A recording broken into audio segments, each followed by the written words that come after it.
கிரகணம் பிடித்தவுடன் ஸ்நானம் பண்ணணும், குளிக்கணும். இது எல்லாருக்கும் இருக்கக்கூடிய பொதுவான தர்மம்.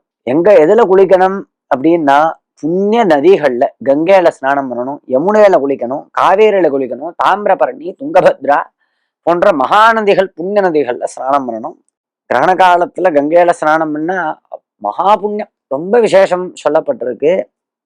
எல்லாத்தையும் விட ரொம்ப விசேஷம், நம்ம சென்னை வாசிகளுக்கு ஒரு வாய்ப்பு, பெரிய ஒரு லாபம் என்னன்னா, கிரகண காலத்துல சமுத்திர ஸ்நானம் மகா புண்ணியம்.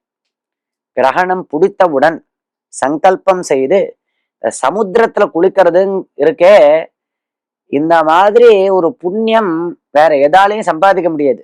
ஏன்னா சமுத்திரமானது சிந்து நாம் பதயே நமஹா, அனைத்து புண்ணிய நதிகளினுடைய இருப்பிடமாக இருக்கு.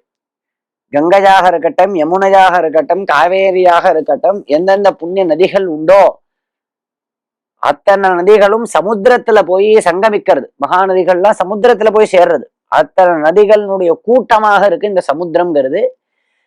அதனாலதான் சமுத்திர ராஜா அப்படின்னு சொல்றது. அந்த சமுத்திரத்துல இந்த கிரகண காலத்துல சங்கல்பம் பண்ணிண்டு விசேஷமாக சங்கல்பத்தை செய்து கொண்டு அவர்கள் நாம நட்சத்திரங்கள்லாம் சொல்லிண்டு சமுத்திரத்துல ஸ்நானம் பண்ணணும். கட்டாயம் எல்லாரும் இதை உபயோகப்படுத்திக்கணும்.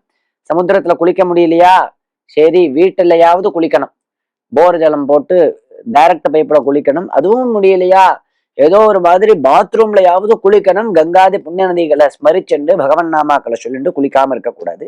குளித்து விட்டு ஜபங்கள் பண்ணணும். ஏதாவது மந்திரங்கள் நாம் எடுத்துட்டு இருந்தோம் அப்படின்னா அந்த மந்திர ஜபங்கள் பண்ணணும். அப்படி இல்லையா நாமாக்களை சொல்லலாம், எல்லாரும் சொல்லலாம். ஸ்தோத்திர பாராயணங்கள் பண்ணலாம், விஷ்ணு சஹஸ்ரநாம பாராயணம் பண்ணலாம், லலிதா சஹஸ்ரநாம பாராயணம், இல்ல ராமராமா ஜபிக்கலாம். இப்படி நல்ல ஸ்தோத்திர பாராயணங்கள் பண்ணணும். அப்பா இல்லாதவர்கள் கட்டாயம் கிரகண காலத்துல தர்ப்பணம் பண்ணணும்.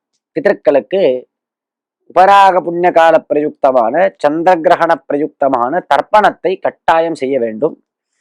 அனைவரும் சிறிதளவாவது தானம் செய்ய வேண்டும்.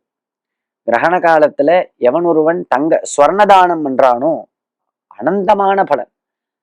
1 ரூபாய் தானம் பண்ணா கோடி ரூபாய் தானம் பண்ண புண்ணியம் கிரகண காலத்துல.